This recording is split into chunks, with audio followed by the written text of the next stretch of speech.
You're watching Talking Points, a focus on the political scene in Lubbock and across the South Plains. And welcome back. Here's a look at some of the political headlines of the past week. The group that brought the Sanctuary City for the Unborn ordinance before the Lubbock City Council, making it official and filing to bring that up for a public vote now. The city charter says the council has to comply with that, despite the fact that they already voted down the proposal because it goes against state and federal law and couldn't be enforced. The ordinance would state that it's against the law, though, to perform abortions in Lubbock and coincides with a reopening of a Planned Parenthood location here. The next scheduled city election for this is May 1st. The Texas Education Agency announcing that students will be required to take STAR tests this spring. Remember, that had been canceled earlier in the year, but the TEA also says that schools will not be graded this year based on the results of those tests. Typically, schools would receive an A through F rating based on how students performed on that standardized test. Instead, the results will be used as a learning tool for teachers and parents.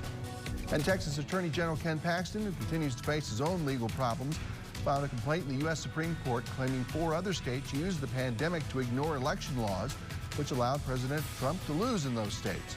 Paxton claims those states flooded people with unlawful ballot applications and ballots and ignored requirements on how those ballots were received, evaluated, and counted. Paxton wants the Supreme Court to tell those states not to use the election results to choose their presidential electors, but most experts have called this another shot in the dark at best. We're still weeks from the presidential inauguration, but lawsuits notwithstanding, the resetting of the federal government and its policies is already beginning. And that change is already affecting some folks here. For example, 5 months after the Trump administration suspended the DACA program, a federal judge has now reinstated that plan, protecting more than 600,000 young immigrants from deportation. KMAC's Amy Kazera spoke to DACA recipients at Texas Tech about this and the work still to be done for them. We know it's going to be a long fight, and it has been. It shouldn't be a fight. It should just be common sense, but unfortunately, it's not. DACA recipients have endured 5 months of uncertainty as the program that protects young immigrants from deportation was suspended. But just last week, a federal judge reinstated it, protecting the Dreamers for now. None of this is over yet. We still have a lot more to go. We have to legislate and get a solution out, as everybody on both sides of the aisle likes to say, is we really need to get a legislative solution to this problem. DACA, short for Deferred Action for Childhood Arrivals, provides legal immigration status for those brought to the country as children. The Trump administration has tried to dismantle the program since entering office, causing a lot of stress for those that rely on it. It just upsets me because it's a slap in the face, like, oh, you guys are like paying taxes and doing all this good stuff for the country, but we're not going to consider you part of us. Angelica is just one of over 600,000 immigrants protected by DACA.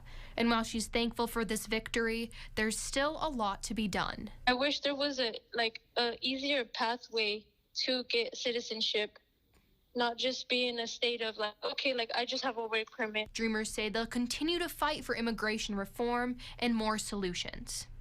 Amy Kazera, KMAC News. Amy, thank you so much. Let's continue our talk with County Judge Curtis Parrish for 5 more good minutes. The legislative session begins soon. A lot of your budget plans, I know, get tied in with state funding and all of that, and we know they're going to be doing more with less there. What's your expectations from state lawmakers this coming year? What are you going to be watching for from Austin? I think we're going to see a lot of activity, and that COVID's going to dominate that. And not just from a policy point of view, but certainly from a budgetary point of view. And I know many of our agencies are going to hurt and suffer. They're going to already say that they're going to at least cut the state budget by at least 5%. So I expect that we're going to see at least some downturn in some of the money that we receive from the state in order to operate county government. But I believe that we're in pretty good shape here in Lubbock County. Our economic indicators are good in Lubbock County. Our sales tax numbers are good in Lubbock County. We are blessed. Unlike some of the urban areas or the areas in and around the valley, we are blessed here in Lubbock. COVID has kind of slowed the role of the Expo Center as the hot tax and the car rentals have not been what it could have been to help that project along. I know you talked about setting up an Expo Center local government corporation. Can you explain to folks what that is and how it will pertain to the progress of the Expo Center? Well, on Monday, we will be creating a local government corporation. Now, this corporation will be made up of citizens of Lubbock County, and this corporation will oversee the construction. Well, first it'll oversee the design. We're still in the design process of this facility, of this multi-purpose expo center. And so this corporation, made up of citizens of Lubbock County, will oversee the design, ultimately oversee the construction, and then ultimately oversee the operation of this facility. And this is going to be very important going forward. I would have liked to have got this corporation in place a lot earlier. Obviously, when COVID hit back in March, it kind of put everything on the back burner, including this project. But I think we're at a place right now that we can get this corporation in place, we can get this citizens group in place, and start moving forward. I expect to see design plans to be presented to the Commissioners Court by the middle of spring. I expect the final design plans to be available and approved by maybe early summer, maybe around June. We should see that. And if that happens, we can put things in place to begin construction late summer of next year, of 21, on an 18-month construction calendar, which is just ballpark, just estimating. That'll put us ready for occupancy in 2022. And still on track, by the way, that no other tax money will be used to pay the bond for this, right? Absolutely not. In fact, not just no, but the only way, let's be very clear. I've said from the beginning that not one thin dime of property tax money will go into this project.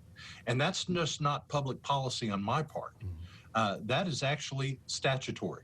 So I've got the laws of the state of Texas behind me to help me enforce this idea that we are not going to spend one dime of taxpayer money on this. The only money that will come from Lubbock County is through the bond that will be supported solely by the hotel occupancy tax and the short-term car rental. That's it.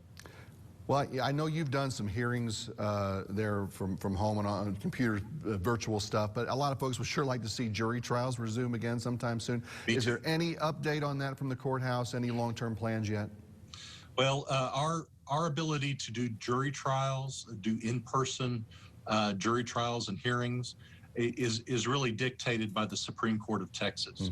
So they're the ones that will release us to be able to do that. We had everything in place to start jury trials in September, and of course, when we had this latest surge, that put everything on hold. I suspect that here pretty shortly we will be allowed to do that again, but again, that order will come from Austin, and then once it happens, we do have the ability, we do have the structure in place to be able to safely bring jurors in, do voir dire. We have that plan already in place, and that plan has been approved by Austin. So we're ready to go just as soon as the Texas Supreme Court will let us. Very good. Lubbock County Judge Curtis Parrish, good to see you feeling better and back to work, and we will talk to you again real soon. It is good to be back to work. Thank you, Bryan.